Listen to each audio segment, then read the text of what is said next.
Alors moi, ben voilà, spécimen, j'ai grandi dans un petit quartier en périphérie de Toulouse.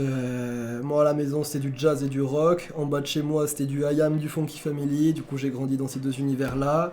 Après j'ai commencé la musique un petit peu par hasard, c'est-à-dire que ben, j'avais un piano qui avait été offert par ma mère pour un Noël sur lequel il y avait des boîtes à rythme. Qu'est-ce que je faisais? Je mettais les boîtes à rythme, je faisais des boucles de 4 accords et je posais mes textes dessus et de fil en aiguille c'est devenu ce que c'est aujourd'hui, quoi. Mon parcours, moi avant je faisais du break, j'étais b-boy comme on dit.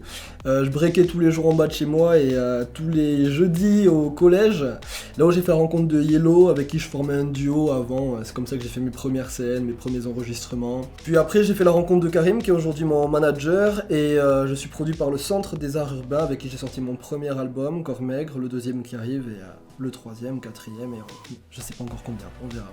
Alors moi, le règlement, ça a été un vrai apport en termes d'expérience professionnelle. D'ailleurs, merci à eux pour leur organisation, leur accueil, tout ça, c'était vraiment parfait. Moi, là-bas, ça m'aura permis déjà plus de visibilité pour commencer, et puis montrer une autre facette de moi. Plus freestyle, plus rappé, plus tranchante, bon voilà quoi. Ma musique, je la qualifierais comme à la fois obscure et lumineuse.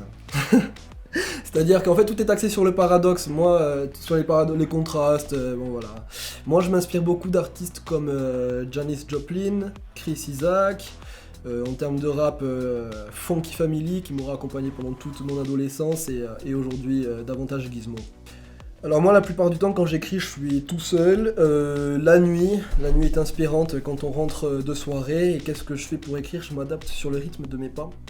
Qui en fait quand je marche ça équivaut à 95 battements par minute en termes de tempo, qui est en fait un rythme boom bap et du coup j'écris là-dessus. Quand je rentre chez moi je me trouve une instru qui est adaptée à l'ambiance, au texte, au style, au morceau dans sa généralité. Puis je viens au studio, Karim valide pas, je revois 2-3 petites choses, ensuite j'enregistre, ça me prend 3-4 heures par morceau, puis derrière Karim assure le mixage, le mastering et l'édition.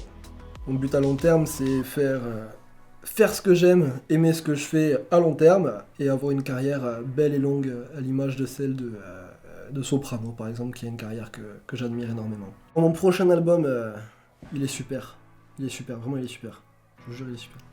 Non il est super en fait, il est plus conséquent en termes de qualité, en termes de quantité, il y a beaucoup plus de réflexion derrière, beaucoup plus de remise en question, de recul sur les choses. Ça m'aura demandé beaucoup de temps, j'ai commencé à écrire le deuxième album avant même que le premier soit sorti. Le deuxième album arrive, tu vas te sentir concerné, et vu les insomnies, ça va être facile de vous cerner.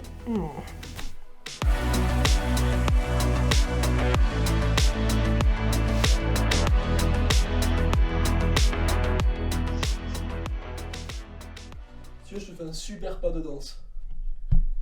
Je sais faire un pas de danse incroyable. Vas-y, fais-nous un pas de danse. Oh merde. J'ai un teint du tout craqué.